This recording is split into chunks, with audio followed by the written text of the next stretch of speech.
Hello everyone, alpha plus science પરિવાર તરફથી આપ સૌનું સ્વાગત કરું છું. બાયોલોજીની અંદર આપણે લોકોએ જે વાત કરતા હતા 11th ચેપ્ટર 5 જે છે એમની અંદર આપણે વાત કરી રહ્યા હતા વનસ્પતિ જે છે એમની બાહ્યાકાર વિદ્યા. બાહ્યાકાર વિદ્યાની અંદર શું શું આવે, કયા કયા મુદ્દાઓ આપણે જોયા હતા? તો આપણે જોવાના હતા મૂળ, પ્રકાંડ, પર્ણ, પુષ્પ, ફળ અને જો પોસિબલ હોય તો બીજ. આટલી વસ્તુઓ, ઠીક છે. એમાંથી મૂળને રિલેટેડ જેટલી વાતો હતી એટલી આપણે કમ્પ્લીટ કરી હતી. હવે આજે જે છે એ આપણે આગળ વધવાનું છે પ્રકાંડની અંદર, કે પ્રકાંડ જે છે એમની અંદર ખરેખર શું હોય. તો અહીંયા એક નાનકડી વનસ્પતિ જે છે દોરી છે, તમે માની લેજો કે આ વનસ્પતિ જ છે, ઠીક છે. આમની અંદર આપણે પર્ણો દર્શાવ્યા છે, આ પુષ્પ છે ને અહીંયા માની લ્યો કે આ ફળ છે. આવી નોર્મલ વસ્તુ હોય, બરાબર છે. તો વનસ્પતિ છે ને, વનસ્પતિ એમની અંદર આપણે વાત કરીએ છીએ લંબ અક્ષ. લંબ અક્ષ એટલે શું? લંબ અક્ષ એટલે આ પ્રકાંડ વાળો ભાગ ઉપરની તરફ જે જમીનને લંબ છે, અને નીચેની તરફ જો સોટીમય મૂળ તંત્ર હોય તો મૂળ વાળો ભાગ, બરાબર. જે આપણે આમની અંદર ધ્યાનમાં નથી લેવાનું, કારણ કે આપણે વાત કરીએ છીએ પ્રકાંડની, એટલે જસ્ટ ઉપરનો ભાગ જ મેં દર્શાવ્યો છે, બરાબર. તો આ લંબ અક્ષે જે ગોઠવાયેલું છે એમની અંદર વનસ્પતિ જે છે એમનો હવાઈ ભાગ. હવાઈ ભાગ એટલે જમીનની ઉપરની તરફ હવામાં, વાતાવરણમાં રહેલો ભાગ. આમને આપણે શું કહીએ છીએ? આમને કહીએ ભૂગર્ભ વાળો ભાગ, જમીન વાળો ભાગ, બરાબર છે. આ ભાગ થયો હવાઈ ભાગ, ઠીક છે. તો આ જમીનની અંદરની તરફ રહેલો હોય, આ ઉપરની તરફ હવાની અંદર રહેલો હોય. તો વનસ્પતિ જે છે એમનો હવાઈ ભાગ જે છે એટલે એ શું થયો? પ્રકાંડ થયો. વનસ્પતિનો હવાઈ ભાગ જે છે એ પ્રકાંડ. ઓકે, હવે એમની અંદર કેટલાક મુદ્દાઓ જોવાના છે. એમની અંદરથી એમનો વિકાસ કઈ રીતે થાય, બરાબર છે. મૂળની અંદર આપણે વિકાસ સમજ્યા હતા કે કઈ રીતે મૂળ જે છે બહારની તરફ વિકસે. સેમ એવી રીતે પ્રકાંડ જે છે કઈ રીતે વિકસે. તો ફરી પાછું યાદ કરો, આપણે વાત કરી હતી બીજની, અને બીજની અંદર જે પાર્ટ પાડ્યા હતા એમની અંદર આપણે કીધું હતું એક હોય આદિ મૂળ, અથવા તો એમને આપણે કહેતા હતા ભ્રૂણ મૂળ, અને બીજું હોય ભ્રૂણાગ્ર. આમને ઘણીવાર આદિ સ્કંદ પણ કહેવામાં આવે. શું કહેવામાં આવે? આદિ સ્કંદ. તો આપણે ભ્રૂણાગ્ર વાળી વાત કરી હતી, એ અગ્ર ભાગ છે, ભ્રૂણનો આગળનો ભાગ. એમની અંદરથી ઉપરની તરફ હવાઈ ભાગ વિકસે, જ્યારે આદિ મૂળની અંદરથી ભૂમિગત ભાગ વિકસે. ભૂમિગત એટલે જમીનની અંદરની તરફ રહેલો. તો આમની અંદરથી ઓવિયસ આપણે વાત કરી ચૂક્યા છીએ કે મૂળ વિકસે, જ્યારે આમની અંદરથી ભ્રૂણાગ્રની અંદરથી ઓવિયસ જે છે શું વિકસશે? પ્રકાંડ જે છે એમનો વિકાસ થશે. તો નોર્મલ વાત જે છે આપણને સમજ પડવી જોઈએ કે બીજના કયા ભાગની અંદરથી શું વિકસે. તો બીજની અંદર પહેલા તો મુખ્ય બે પાર્ટ. કયા કયા બે પાર્ટ? આ બે પાર્ટ નહીં, આ તો ભ્રૂણના બે પાર્ટ છે. બીજના બે પાર્ટ જે છે કયા કયા હતા? એક હતો ભ્રૂણ અને બીજો હતો ભ્રૂણ પોષ. ભ્રૂણ જે છે એમના ફર્ધર બે પાર્ટ, એક જે છે ભ્રૂણાગ્ર અને બીજો જે છે આદિમૂળ, બરાબર છે. ભ્રૂણપોષ જે છે શું કરતો હતો? ભ્રૂણપોષ જે છે ભ્રૂણને પોષણ આપવાનું કામ કરતો હતો. એટલે કે ભ્રૂણપોષની અંદર સંગ્રહિત ખોરાક હોય.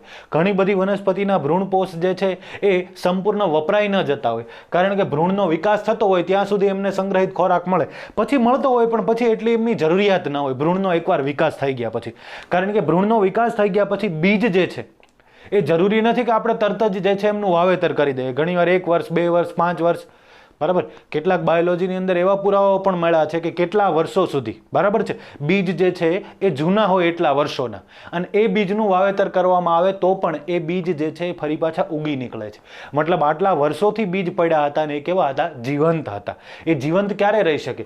ભ્રૂણપોષની અંદરથી એમને થોડી ઘણી માત્રામાં પોષણ મળ્યા રાખે, અને નોર્મલી એ શું કરતા હોય? શ્વસનની પ્રક્રિયા કરતા હોય. એટલા માટે એ જે છે જીવંત રહી શકે, બરાબર. બીજની સુષુપ્ત અવસ્થા પણ હોઈ શકે. એના માટે સુષુપ્તાવસ્થા વાળો ટોપિક આપણે 15 ચેપ્ટરની અંદર, ચેપ્ટર નંબર 15 તમારું છે, એમની અંદર આવશે, એમની અંદર ચર્ચા કરશું. તો શું વાત કરીએ છીએ? બીજના બે પાર્ટ ભ્રૂણ અને ભ્રૂણપોષ. ભ્રૂણના ફર્ધર બે પાર્ટ આદિમૂળ અને ભ્રૂણાગ્ર, અથવા તો આદિસ્કંદ. આદિમૂળ કે ભ્રૂણમૂળ જે હતું એમની અંદરથી મૂળતંત્ર વિકસે, જ્યારે ભ્રૂણાગ્ર જે છે એમની અંદરથી પ્રકાંડ જે છે એ વિકસે. હવે આમને આપણે જે છે કયો ભાગ કહેતા હતા? ભૂમિગત ભાગ.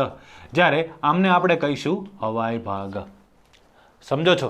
તો એમનો વિકાસ જે છે કઈ રીતે થાય? કયા ભાગની અંદરથી થતો હશે?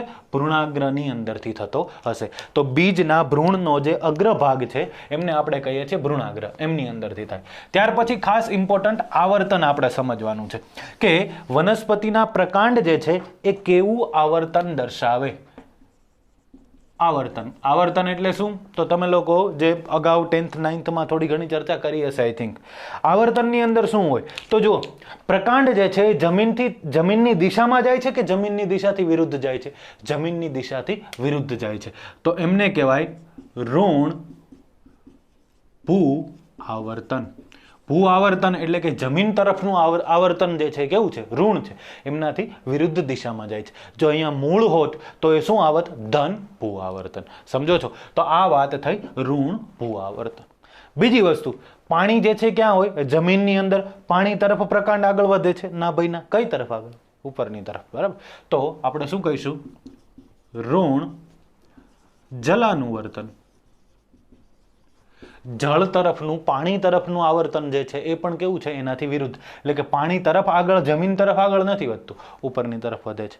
તો ઉપરની તરફ એટલે કઈ બાજુ આગળ વધે છે? પ્રકાશ તરફ. પ્રકાશ તરફ આગળ વધતું હોય તો એમને કહેવાય ધન પ્રકાશાનું વર્તન. મતલબ પ્રકાશ તરફ પ્રકાંડ જે છે આગળ વધે છે. અગાઉ આપણે એક્ઝામ્પલ લીધું તો આજે ફરી પાછું યાદ અપાવી દઉં કે તમે કોઈ એક નાનકડા ઓરડાની અંદર, જેમની અંદર સતત અંધારું રહેતું હોય, એમની અંદર કોઈ બારીની નજીક વનસ્પતિ રાખી દો અને બારી આગળ જે છે સૂર્યપ્રકાશ આવતો હોય તો તમે વનસ્પતિને રાખી છે અંધારામાં. ધીમે ધીમે ધીમે ધીમે એ વિકાસ પામીને કઈ બાજુ આગળ વધશે? પ્રકાશ તરફ. શા માટે? કારણ કે પ્રકાશાનું વર્તન કેવું છે? ધન. એકચ્યુઅલી પ્રકાશની એમને શું જરૂર છે? કારણ કે પ્રકાશ સંશ્લેષણ કરવું પડશે ને. જો પ્રકાશ નહીં મળે તો પ્રકાશ સંશ્લેષણ નહીં થાય. પ્રકાશ સંશ્લેષણ નહીં થાય તો સંગ્રહિત ખોરાક જે છે થોડા સમયમાં વપરાઈ જશે, જે વનસ્પતિની અંદર ખોરાક બન્યો હશે. અને વપરાઈ જાય તો ત્યારબાદ શું થાય? વનસ્પતિનો ધીમે ધીમે નાશ થઈ જાય. તો એમને પ્રકાશ સંશ્લેષણ કરવું ખૂબ જ જરૂરી છે. એટલે કેવા પ્રકારનું એ આવર્તન દર્શાવે? ધન પ્રકાશાનું વર્તન દર્શાવે. વનસ્પતિ જે છે એમનું પ્રકાંડ પ્રકાશ તરફ આગળ વધતું હોય. આ વસ્તુ ખાસ ઇમ્પોર્ટન્ટ સમજજો. તો આ વાત થઈ આવર્તનની. પહેલા વાત કરી હવાઈ ભાગની, તો હવાઈ ભાગ જે છે કમ્પ્લીટ થઈ ગયો, આપણને ખ્યાલ છે. પછી વાત કરી કે એમનો વિકાસ શેની અંદરથી થાય? વિકાસ જે છે એમનો થાય આદિ મૂળમાંથી? ના, એમનો વિકાસ થાય ભ્રૂણાગ્ર અથવા તો આદિ સ્કંદમાંથી. ત્યાર પછી વાત કરી આવર્તનની. હવે આપણે વાત કરવાની છે ગાંઠો અને આંતરગાંઠોની. ખાસ સમજવાનું છે આ વસ્તુ. ગાંઠો અને આંતરગાંઠોની અંદર શું હોય? તો જો વનસ્પતિ જે છે એ માની લો કે આ એમનું પ્રકાંડ છે. આ પ્રકાંડની અંદર અલગ અલગ જગ્યાએ આવી રીતે ગાંઠ આવેલી હોય. બરાબર છે? તો જ્યાં આવી રચના આવેલી હોય આ રચનાને આપણે કહીશું ગાંઠ.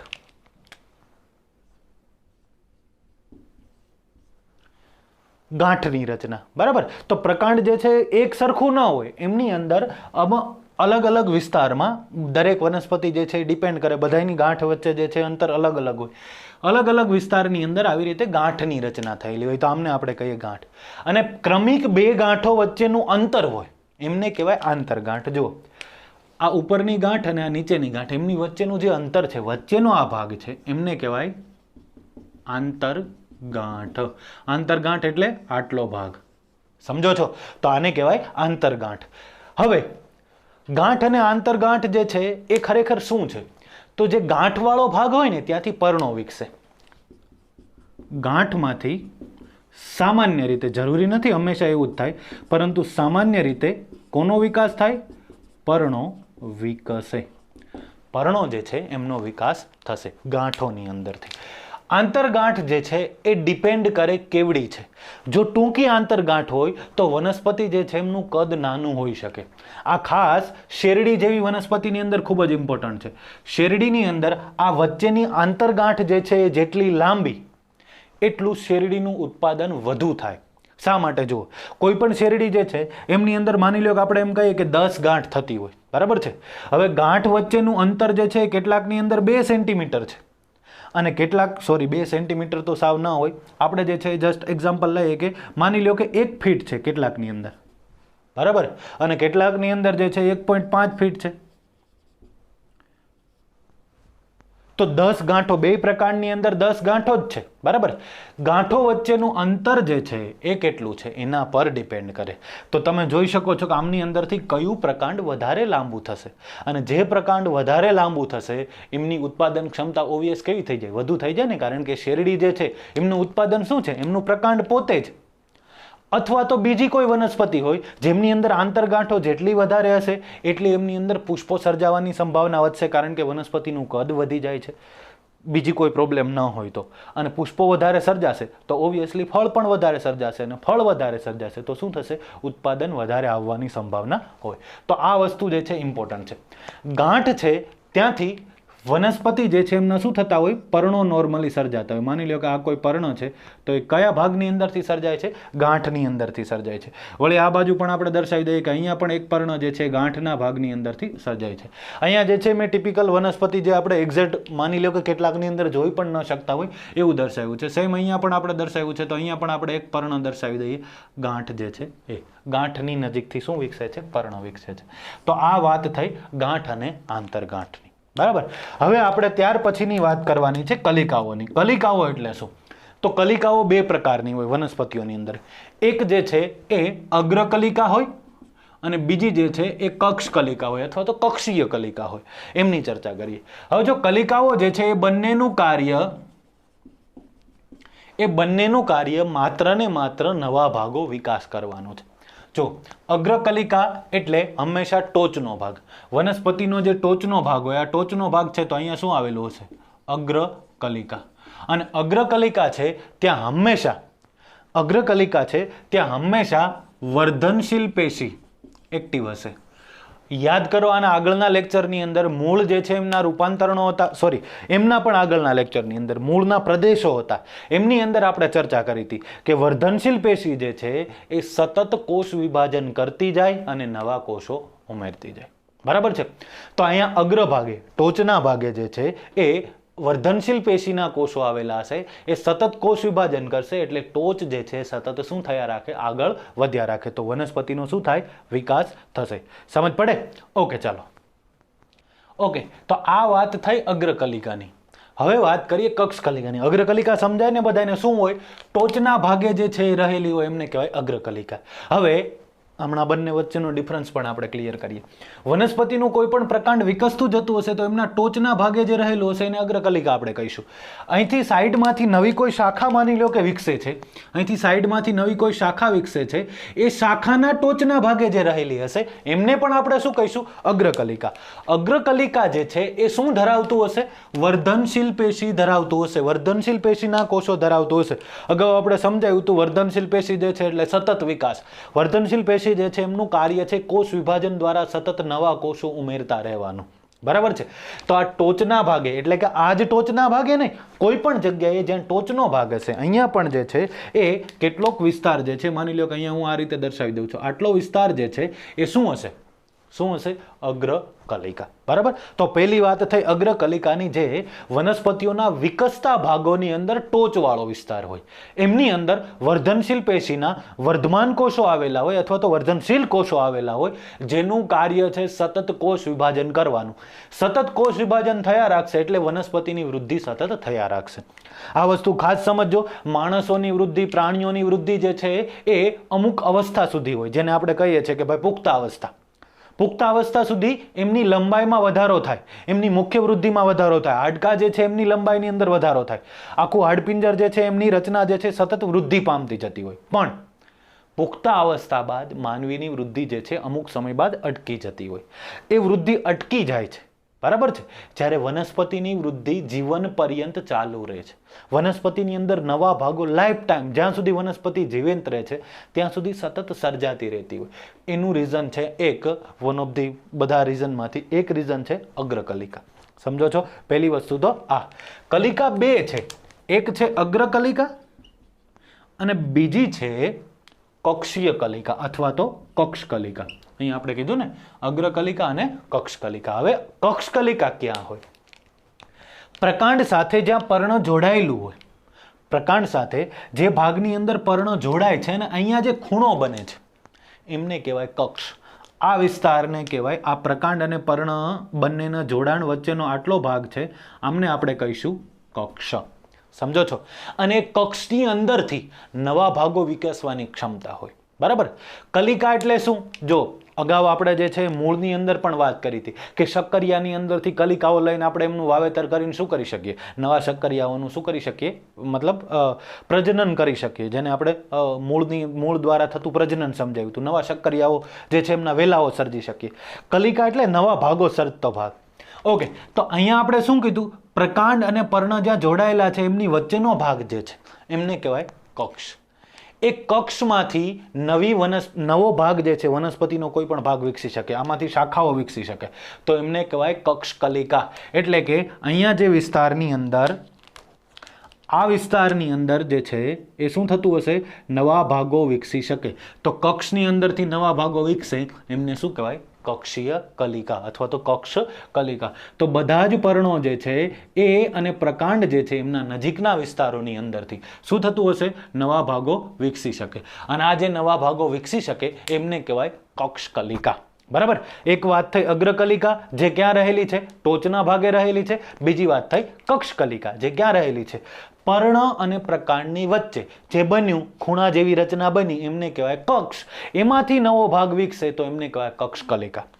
હવે જો સમજો, માની લ્યો કે આમની અંદરથી જે છે એ અહીંથી એક શાખા વિકસી, આ રીતે સમજો છો, આ રીતે આમની અંદરથી એક શાખા વિકસી. તો વિકસી શેમાંથી, એ કક્ષ કલિકામાંથી. પરંતુ આમનો જે અહીંયા ટોચનો ભાગ હશે એ કઈ કલિકા ધરાવશે, કઈ કલિકા ધરાવશે, આ ટોચનો ભાગ અગ્રીય કલિકા ધરાવશે. જ્યારે અહીંયા જે છે એ કઈ કલિકા હતી, કક્ષીય કલિકા હતી. સમજો છો કલિકા વચ્ચેનો ડિફરન્સ. બરાબર. તો અગાઉ આપણે વાત કરી ગાંઠ આંતરગાંઠ વચ્ચેની. બરાબર. ગાંઠ એટલે જ્યાંથી નોર્મલી શું થતા હોય, પર્ણો સર્જાતા હોય. પર્ણો જે છે મોસ્ટલી ગાંઠના ભાગોમાંથી જ સર્જાય વનસ્પતિઓની અંદર, મોસ્ટલી વનસ્પતિઓની અંદર. ગાંઠ જે છે એમની વચ્ચેનો જે અંતર હતો એમને આપણે શું કીધું હતું, આંતરગાંઠ. ઓકે, તો ગાંઠ આંતરગાંઠ ક્લિયર. ત્યારબાદ આપણે શું વાત કરવાની છે, કલિકાઓની. કલિકા જે છે એક તો ટોચના ભાગે રહેલી હોય કોઈ પણ જગ્યાએ, એવું નથી મુખ્ય પ્રકાંડના જ ટોચના ભાગે હોય, કોઈ પણ જગ્યાએ ટોચના ભાગે રહેલી હોય. બરાબર. અહીંયા જે છે આ પ્રકાંડ વિકસે છે, અહીંથી જે છે એમની શાખા છે ત્યાં ટોચના ભાગે રહેલી હોય, તો એમને પણ શું કહેવાય, અગ્રીય કલિકા કહેવાય. તો આ ડિફરન્સ થયો અગ્ર કલિકા અને કક્ષ કલિકા વચ્ચેનો. ઓકે, એક્ઝેક્ટ કક્ષ કલિકામાં આપણે શું કીધું, તો પર્ણ અને પ્રકાંડ વચ્ચેનો જે ભાગ છે એમની અંદરથી નવા ભાગો વિકસાવી શકે એવી ક્ષમતા ધરાવે છે, તો એમને પણ શું કહેવાય, કક્ષ કલિકા. ઓકે, તો કક્ષ કલિકા જે છે એ પણ કયા કોષો ધરાવતી હશે, વર્ધનશીલ પેશીના કોષો ધરાવતી હશે, વર્ધમાન કોષો ધરાવતી હશે, જેનું કાર્ય છે સતત કોષ વિભાજન કરવાનું, સતત કોષ વિભાજન કરવાનું અને નવા કોષો સર્જતા રહેવાનું. સમજો છો. તો આટલી વાત જે છે કલિકાઓની અંદર. ત્યાર પછી આ લીલા અને કાષ્ઠમય પ્રકાંડની વાત કરવાની છે. હવે તમે નોર્મલી જોયું હશે, વનસ્પતિ ઉગી નીકળે ત્યારે એમનું પ્રકાંડ જે છે લીલા કલરનું હોય. એ છોડ બને, ધીમે ધીમે ક્ષુપ બને, ત્યાં સુધી મોસ્ટલી લીલા કલરનું હોય. બરાબર છે. ક્ષુપમાં કેટલાકમાં હોય, ન હોય. પ્રકાંડનો વાત છે. તો એ વખતે પ્રકાંડ જે છે હરિતદ્રવ્ય ધરાવતું હોય. ધીમે ધીમે આપણે 6th ચેપ્ટરની અંદર એમની ચર્ચા કરશું ત્યારે તમને વધારે આઈડિયા આવશે. પણ ધીમે ધીમે એ પ્રકાંડનો ભાગ છે એ કેવો થતો જાય, કાષ્ઠમય બનતો જાય. કાષ્ઠમય બનવું એટલે શું, કાષ્ઠમય બનવું એટલે ખરેખર એમની અંદર લાકડું સર્જાઈ જાય એવું તમે કહી શકો.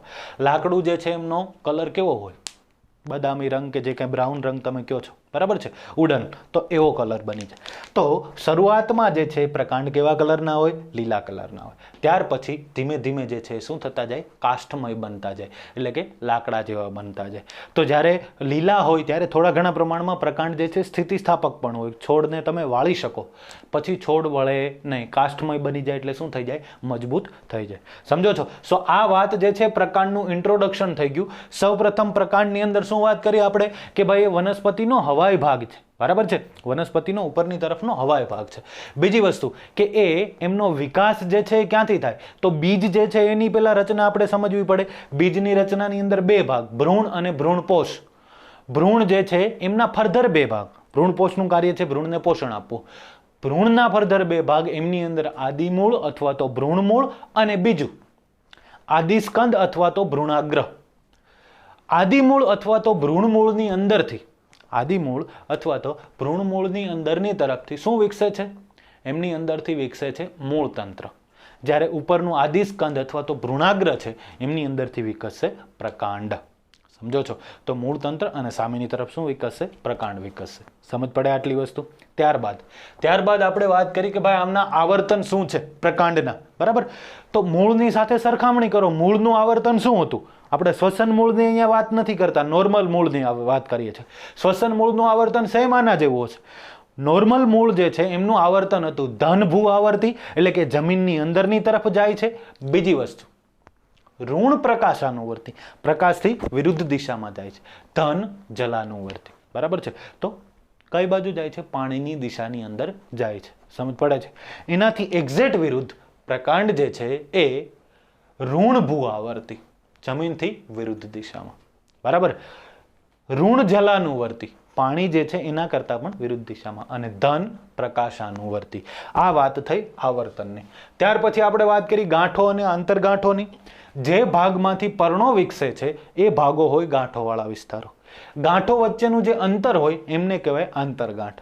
આંતરગાંઠ જેટલી લાંબી એટલું પ્રકાંડ જે છે એમનું કદ વધવાની ક્ષમતા વધારે થઈ શકે.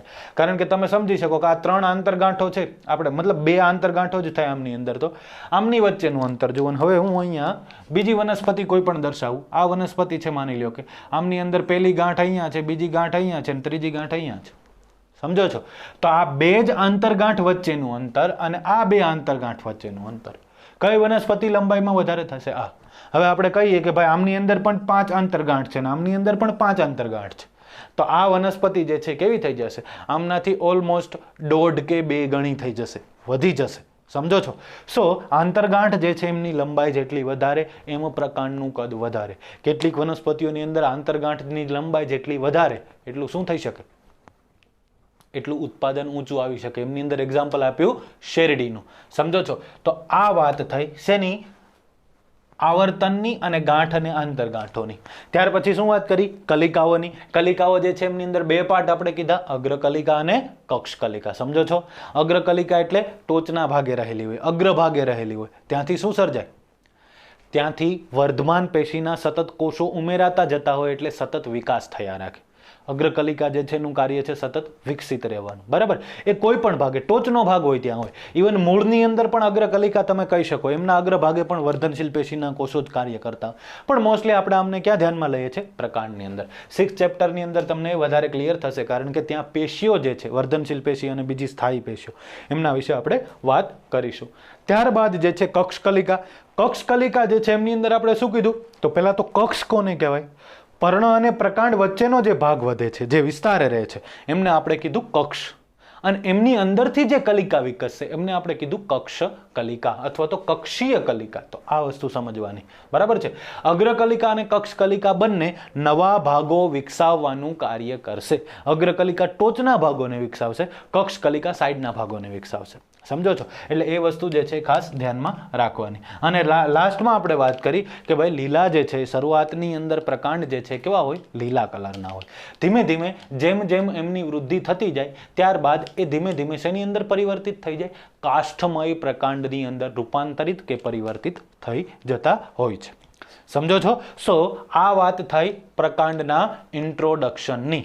હવે આપણે વાત કરવા જઈ રહ્યા છીએ પ્રકાંડ જે છે એમના રૂપાંતરણોની. પ્રકાંડ જે છે એ કયા કયા સ્વરૂપમાં રૂપાંતરિત થઈ શકે?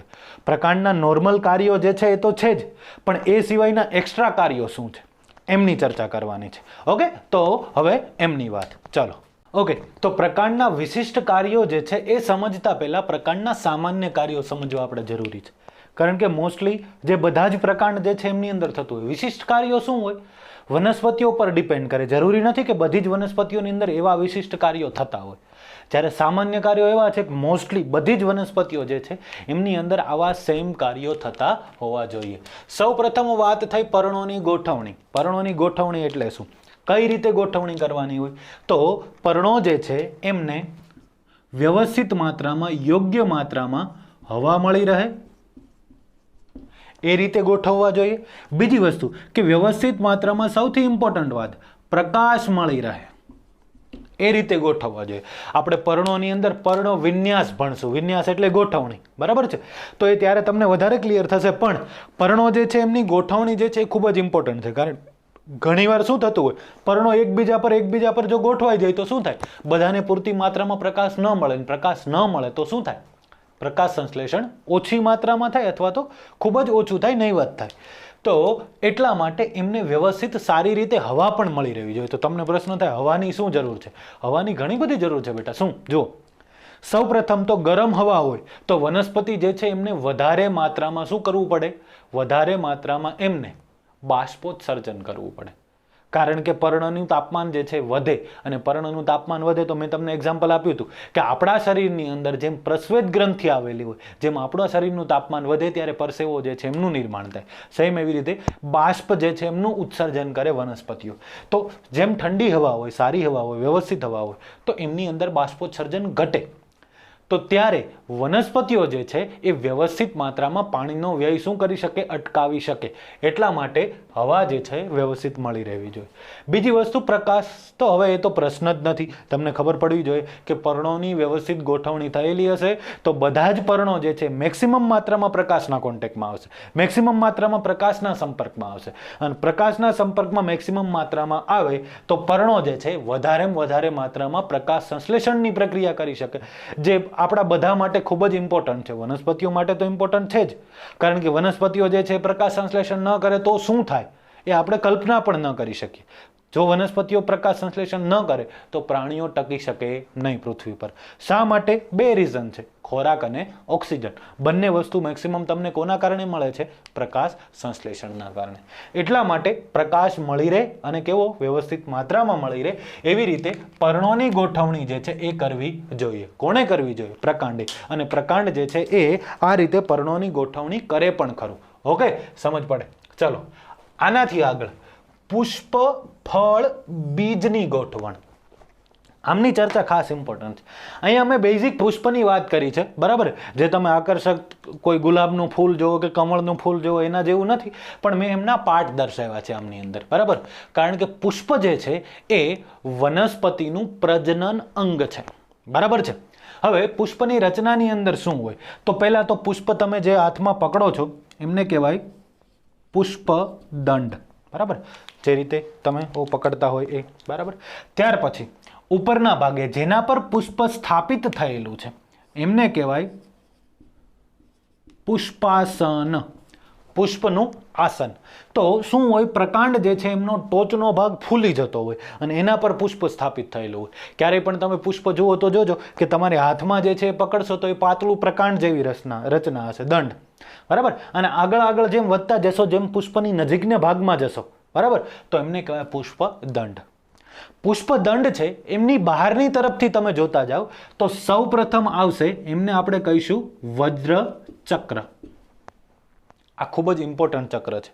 વજ્રચક્ર એટલે શું? તો પુષ્પની આસપાસ તમે જે પર્ણો જેવી રચના જુઓ છો, પણ કેવા? મજબૂત પર્ણો જેવી રચના જુઓ છો, એમને કહેવાય, એમના આખા ચક્રને કહેવાય વજ્રચક્ર. પરંતુ જો આ એક હોય તો આમને વજ્રચક્ર ન કહેતા આપણે એમને કહીશું વજ્રપત્ર. વજ્રપત્રો ઘણા બધા હોય, એ આખો રાઉન્ડ જે છે એ ભાગ ગોઠવે તો એમને શું કહેવાય? વજ્રચક્ર.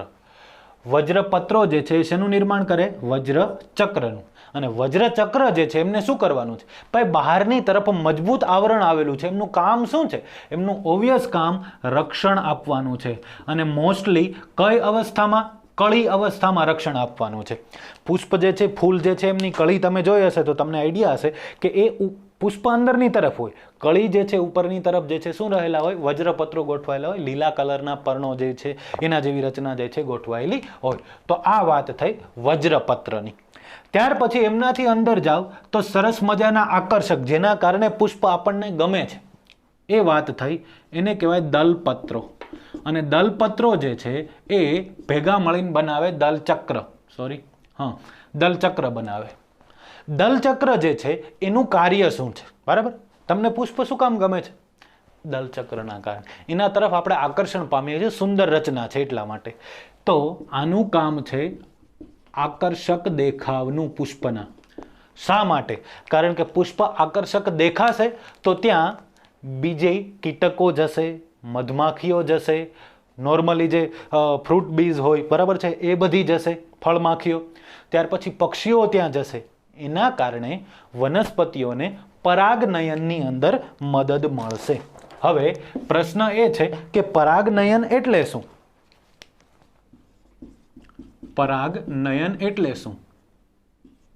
તો વનસ્પતિના પુંકેસરમાંથી પરાગરજનું વહન ક્યાં કરવાનું છે? સ્ત્રીકેસર પર. પુંકેસરમાંથી પરાગરજ જે છે એમનું વહન થવું જોઈએ સ્ત્રીકેસર પર. એમને કહેવાય પરાગનયન. બરાબર છે? ઓકે, એમની અંદર જઈએ પણ પહેલા સમજી લઈએ દલપત્રો એટલે આકર્ષક ભાગ, જે તમને પુષ્પની, જેને આપણે કહીએ છીએ ફૂલની પાંદડીઓ, બરાબર, પાંખડીઓ, એ છે દલપત્રો. અને દલપત્રો ભેગા થઈ અને બનાવે દલચક્ર. દલચક્ર જે છે આકર્ષક ભાગ છે, એના કારણે ત્યાં કીટકો આકર્ષાય, પક્ષીઓ આકર્ષાય. એના કારણે શું થાય? જો એમની અંદરની તરફ જે છે એમની આગળની રચના જુઓ. એમની અંદરની તરફની આગળની રચના જે છે એ છે આ, આમને કહેવાય પુંકેસર. અને પુંકેસરનો જે ટોચનો ભાગ છે આ, આમને કહેવાય પરાગાશય. ઠીક છે? પરાગાશયની અંદરની તરફ પરાગરજ આવેલી હોય. સમજો છો? અને આ આખો ભાગ છે જે બ્લુ પેનથી આપણે દર્શાવ્યો છે, એ છે સ્ત્રીકેસર વાળો ભાગ. બરાબર છે? સ્ત્રીકેસર વાળા ભાગના જુદા જુદા પાર્ટ હોય. આ ફરી પાછો કહું છું, આ કોઈ બ્લુ કલરનો ભાગ છે એ સ્ત્રીકેસર છે. સ્ત્રીકેસરના પાર્ટ હોય. અહીંયા અંદરની તરફ જે છે એ પાર્ટને કહેવાય બીજાશય, અથવા તો એમને ઘણા અંડાશય પણ કહે છે. આ ભાગ છે એમને કહેવાય પરાગ વાહિની.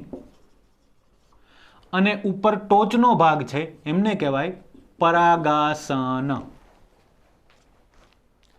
બીજાશય જે છે એમની અંદર અંડકો ગોઠવાયેલા હોય અહીંયા, એના કારણે ફલન થશે. કઈ રીતે ફલન થશે? તો જો પુંકેસર જે છે એમની અંદરથી પ્રજનન વાળો ભાગ એટલે કે શું આવશે? પરાગરજ આવશે. પરાગરજ આમના પર સ્થાપિત થશે. પરાગરજ ત્યાં સ્થાપિત થાય ત્યારબાદ અંકુરણ થશે, અને અંકુરણ થઈ અને પરાગરજની અંદર જે ફલન થવાવાળા કોષો હશે એ અહીંયા સુધી પહોંચશે. એ અત્યારે તમારે સમજવાની જરૂર નથી, જસ્ટ આપણે સમજવું છે પરાગનયન. બરાબર? તો પરાગનયન એટલે શું? પરાગનયન એટલે અહીંથી પરાગરજ જે છે એમનું વહન થવું જોઈએ અહીંયા સુધી. સમજો છો? તો નોર્મલી જે છે સ્વપરાગનયન અને પરપરાગનયન બંને રીતે થઈ શકે. સ્વપરાગનયન એટલે શું? જો અહીંયા પરાગાશય જે છે એમની અંદર આવેલી પરાગરજ જે છે, પરાગાશય પરિપક્વ થઈ જાય ને ત્યારે એ ફાટે, વિસ્ફોટ થાય. અને વિસ્ફોટ થાય એટલે અહીંથી પરાગરજ જે છે સ્થાપિત થઈ જાય પરાગાસન પર. બરાબર? નામો એક જેવા બધા તમને નામ લાગતા હશે. પરાગાશય જેમની અંદર શું આવેલી છે? પરાગરજ. આમનું વિસ્ફોટ થાય, એમનું સ્ફોટન થાય એટલે ત્યાંથી પરાગરજ સ્થાપિત થઈ જાય ક્યાં? પરાગાસન પર. સમજો છો? એટલે ઓવરઓલ વાત શું થઈ? અહીંયા નોર્મલી આવી ગયું. તો એને કહેવાય સ્વપરાગનયન. સમજો છો? પરંતુ આપણે અહીંયા એ જ વાત કરીએ છીએ કે પુષ્પ, ફળ અને બીજની ગોઠવણી, જે પરાગનયનની અંદર, ફલનની અંદર અને બીજ વિકિરણની અંદર, આ બધા શબ્દો સમજીએ. પણ ઘણીવાર શું થાય? આ ભાગ જે છે એ ખૂબ જ નાનો હોય. કયો ભાગ? આ ભાગ. માની લો કે આ ભાગ ટૂંકો છે. ટૂંકો ભાગ હોય તો અહીંથી સ્ફોટન થાય છતાં પણ પરાગરજ જે છે અહીંયા ઉપરના ભાગ સુધી પહોંચી શકે નહીં. અને ત્યાં સુધી ન પહોંચી શકે ત્યારે કોની જરૂરિયાત પડે? પરપરાગનયનની. એટલે કે બીજાની મદદથી થતું પરાગનયન. બરાબર છે?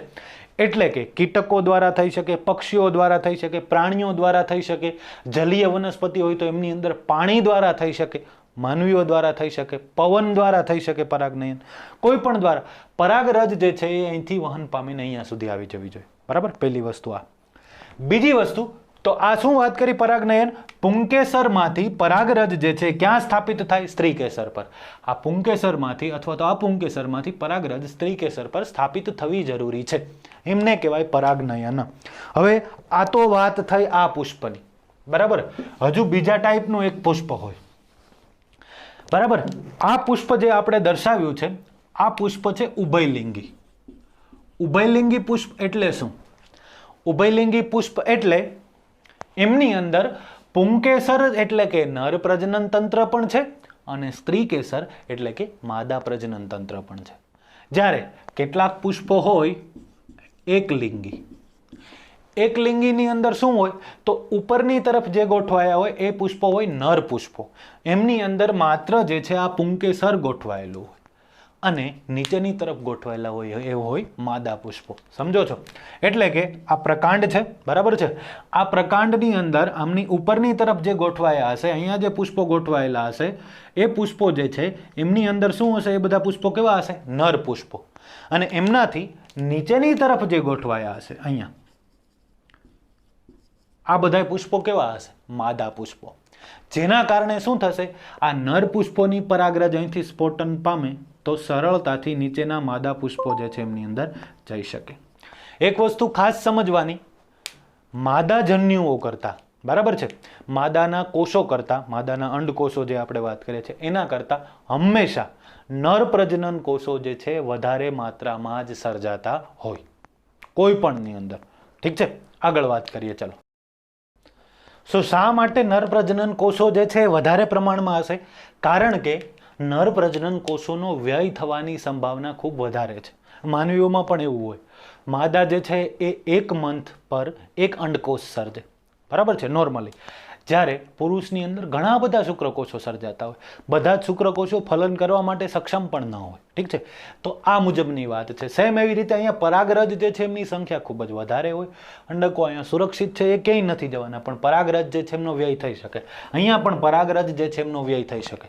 તો ઉપરની તરફ હોય એ મોસ્ટલી નર પુષ્પો ગોઠવાયેલા હોય અને નીચેની તરફ જે છે માદા પુષ્પો ગોઠવાયેલા હોય. તો આવા પુષ્પોને કહેવાય એકલિંગી. એકલિંગી પુષ્પો એટલે શું? તો એ કાં તો નર પ્રજનન તંત્ર એટલે કે પુંકેસર ધરાવતા હોય અને કાં તો માદા પ્રજનન તંત્ર એટલે કે શું ધરાવતા હશે? સ્ત્રી કેસર જે છે ધરાવતા હશે. સમજો છો? એટલા માટે પુષ્પની ગોઠવણી જે છે એ ખૂબ જ ઇમ્પોર્ટન્ટ છે કે જેનાથી પરાગનયન વ્યવસ્થિત થાય. હવે પરાગનયન વ્યવસ્થિત થશે તો ફલન સરખી રીતે થશે. કારણ કે પરાગનયન અહીંયા થશે આ રીતે, તો પછી આમની અંદરથી અહીંયા સુધી આવી જશે કોષો અને શું થઈ જશે? ફલન થઈ જશે. ફલન શું છે, કઈ રીતે થતું હોય એમની અંદર અત્યારે આપણે નથી જવાનું, એ ડિટેલમાં આવે ત્યારે. અને ત્યાર પછીનો ઇમ્પોર્ટન્ટ શબ્દ છે બીજ વિકિરણ. બીજ વિકિરણ એટલે શું? જુઓ, વનસ્પતિ છે, પ્રાણીઓ છે, કોઈ પણ પોતે પ્રજનન શા માટે કરે?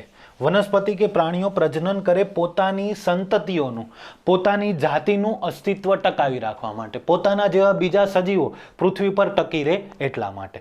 તો શું થાય? તમે વિચારો કે પૃથ્વી જે છે એમના કોઈ ભાગની અંદર, એટલા વિસ્તારની અંદર કોઈ એક પ્રકારની વનસ્પતિઓ જે છે ઉગી નીકળી છે. સમજો છો? હવે એમનાથી આટલા વિસ્તારની અંદર જ, ફોર એક્ઝામ્પલ આપણે કહી દઈએ કે આ 5 ચોરસ કિલોમીટરની અંદર ગોઠવાયેલું છે. એટલા વિસ્તારની અંદર આ વનસ્પતિઓ જોવા મળે, બાકી ક્યાંય જોવા મળતી નથી. તો આ વનસ્પતિઓ જે છે પોતે પૃથ્વી પર અસ્તિત્વ ટકાવી રાખવા માટે પોતાના બીજ જે છે એમને દૂર સુધી પહોંચાડવા માટે શું કોઈને કોઈ જે છે પોતાના અનુકૂલનો દર્શાવતી હશે. એમાંથી એક એક્ઝામ્પલ આપું, આંકડો. તમે લોકોએ કોઈ આંકડાનું ફળ જોયું હશે તો આઈડિયા હશે તમને લોકોને. ન જોયું હોય તો અત્યારે સમજી લો કે એમની અંદર એમનું ફળ છે ને એનું સ્ફોટન થાય. અને એમનું ફળ સ્ફોટન થાય ત્યારે શું હોય? તો એમની અંદર ખૂબ જ નાનકડું અને હલકું બીજ હોય અને એમની આજુબાજુ રૂના તાંતણા જેવા, પાતળા રૂના તાંતણા જેવા આવા ઘણા બધા પાતળા તંતુઓ ગોઠવાયેલા હોય. આના કારણે શું થાય? જ્યારે હવા આવે, પવન આવતો હોય ત્યારે આ બીજ જે છે આ તાંતણાઓના કારણે ઉડીને એક જગ્યાએથી બીજી જગ્યાએ જતા રહે. તમે જંગલમાં જાઓ તો ઘણી જગ્યાએ તમને એવા પણ જોવા મળે, એવી ઘાસ, એવી વનસ્પતિઓ જોવા મળે કે જેના બીજ જે છે, જેના ફળ જે છે કાંટાવાળા હોય. એ કોઈ પણ પ્રાણીઓના શરીર સાથે જે છે એમના કાંટાઓ દ્વારા કે આવી રીતે વળી ગયેલા આંકડાઓ દ્વારા, આવી રીતે વળી ગયેલા આંકડાઓ હોય ને અહીંથી જે છે બીજ આખું રહેલું હોય અથવા તો ફળ રહેલું હોય, એ ચોંટી જાય અને આગળ સુધી એમનું વહન થાય. તો વિકિરણ એટલે એક જગ્યાએથી બીજી જગ્યાએ દૂર સુધી વહન પામવું. પવન દ્વારા વહન પામી શકે, પાણી દ્વારા વહન પામી શકે, કોઈ પ્રાણીઓ દ્વારા વહન પામી શકે. આમને કહેવાય બીજ વિકિરણ. સમજો છો? શું વાત કરી? પુષ્પ, ફળ અને બીજની વ્યવસ્થિત ગોઠવણી કરવાની છે. ફળની અંદર બીજ પણ વ્યવસ્થિત ગોઠવાવું જોઈએ. કારણ કે આપણે વાત કરીએ છીએ 2 પ્રકારની વનસ્પતિ, આવૃત અને અનાવૃત બીજધારી, આવરણવાળી અને આવરણ વગરની. તો આવરણ વગરની હોય એમને પણ વ્યવસ્થિત રક્ષણ પણ મળવું જોઈએ. બધી વસ્તુ આવરણવાળી હોય એમની પણ વાત છે. ત્યાર પછી પરાગનયન આપણે સમજી લીધું, ફલન જે છે તમને લોકોને આઈડિયા આવે. ત્યાર પછી આપણે વાત કરી બીજ વિકિરણની. બીજ વિકિરણ એટલે એક જગ્યાએથી બીજી જગ્યા સુધી બીજનો ફેલાવો કરવાની. બરાબર છે. તો જેટલા વિસ્તારમાં છે એટલામાં જ નહીં, બીજી જગ્યાએ પણ એમના બીજ વહન પામે. એના કારણે શું થાય, ત્યાં પણ પોતાની સંતતિ છે, પોતાની જાતિ છે, એમનું અસ્તિત્વ જે છે નવું સર્જાય, નવું અસ્તિત્વમાં આવે. સમજો છો એ વાત. અને ત્યાર પછી સામાન્ય કાર્યોની અંદર આપણે વાત કરવાની છે વહનની. જો ભાઈ, વનસ્પતિ જે છે એમના મૂળ જે છે શું કરે, મૂળ જમીનની અંદરથી, ઓકે હવે આ એક્ઝામ્પલ જે છે આપણે દૂર કરી દઈએ. મૂળનું કાર્ય છે જમીનની અંદરથી શોષણ કરવાનું. કોનું શોષણ કરવાનું? મૂળનું કાર્ય છે પાણી અને ખનિજ ક્ષારો એમનું શોષણ કરવાનું. ક્યાંથી શોષણ કરવાનું? જમીનમાંથી શોષણ કરવાનું. તો આગળ કોણ વધારે? પ્રકાંડ. કારણ કે આ પ્રકાંડ છે, અહીંથી નીચેની તરફ જે છે મૂળ ગોઠવાયેલા હશે માની લ્યો કે, બરાબર છે. તો આના દ્વારા પાણીનું કે ખનિજ ક્ષારોનું કે વહન થાય છે. પછી અહીંથી આગળ ઉપરની તરફ લઈ કોણ જશે? પ્રકાંડ લઈ જશે. બરાબર છે. વનસ્પતિના પર્ણોની અંદર જે ખોરાક બને છે એમને મૂળ સુધી, ફળ સુધી, અલગ અલગ ભાગો સુધી કોણ પહોંચાડશે? પ્રકાંડવાળા ભાગ. એટલા માટે આપણે એમને શું કહીએ છીએ? વહન. આપણે વનસ્પતિઓની અંદર વહન નામનું આખું એક ચેપ્ટર ભણવાનું છે, ચેપ્ટર નંબર 11. તો ત્યારે વધારે જે છે ડિટેલની ચર્ચા આપણે કરીશું. ઠીક છે. સો આટલા કાર્યો થયા પ્રકાંડના સામાન્ય કાર્યો. હવે પછીના લેક્ચરની અંદર આપણે ડિટેલમાં ચર્ચા કરશું પ્રકાંડ જે છે એમના વિશિષ્ટ કાર્યો, અથવા તો વિશિષ્ટ કાર્યો માટે પ્રકાંડના અલગ અલગ રૂપાંતરણો, અલગ અલગ કાર્યો માટે વનસ્પતિ જે છે એમના પ્રકાંડો કઈ રીતે રૂપાંતરિત થતા હોય એમની વાત. ઠીક છે. આલ્ફા પ્લસ સ્ટડી સેન્ટર જે છે એમનું આલ્ફા સાયન્સ ઇન્સ્ટિટ્યૂટ જે છે એમના દ્વારા તમને આ વિડીયો લેક્ચર્સ પ્રોવાઈડ કરવામાં આવે છે. બરાબર છે. તમે લોકો અથવા તો તમારા ફ્રેન્ડ્સે હજુ પણ આલ્ફા પ્લસ સાયન્સ ઇન્સ્ટિટ્યૂટની જે લિંક છે એમના દ્વારા ગૂગલ ફોર્મ પર રજિસ્ટ્રેશન ન કરાવ્યું હોય તો તમને ડિસ્ક્રિપ્શનની અંદર આ લિંક મળી જશે, રજિસ્ટ્રેશન કરાવી લેવાનું. બીજી વસ્તુ, જે સ્ટુડન્ટ રેગ્યુલરલી આ વિડીયોઝ મેળવે છે, રેગ્યુલરલી આ વિડીયોઝનો અભ્યાસ કરે છે, એમને કંઈ પણ ડાઉટ્સ હોય, કોઈ પણને કંઈ પણ ડાઉટ્સ હોય તો એઝ ઓલવેઝ તમે ક્યારેય પણ કોન્ટેક્ટ કરી શકો છો. ચલો, થેન્ક યુ વેરી મચ.